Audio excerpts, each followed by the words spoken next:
Wonder why Kendrick didn't perform more of your favorite classics at the Super Bowl? I'll tell you. And it's all about the paper. And it gets deep. Your favorite classics like this one. Halle Berry or Hallelujah. And this one. I wanna be with you. And I wanna be with. And this one. We gon' be alright.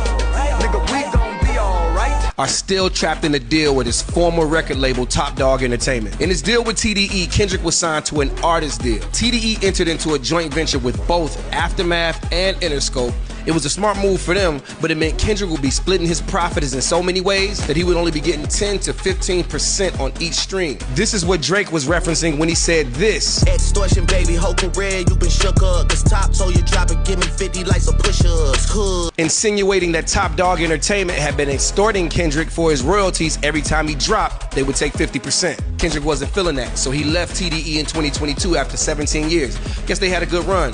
Kendrick then decided to start a creative agency with the infamous Dave Free called PG Lang. Now here's where it gets interesting. PG Lang secured a licensing deal with Interscope. Licensing deals are better because the artist retains ownership of the music and usually gets a higher percent of the profits. I'm talking 80%. So you had 15% versus 80%. Now let me illustrate the difference. If I stream songs at 15% on the dollar with 3 people involved, here's what I would make. But if I stream songs at 80% on the dollar with no one involved, here's what I would make.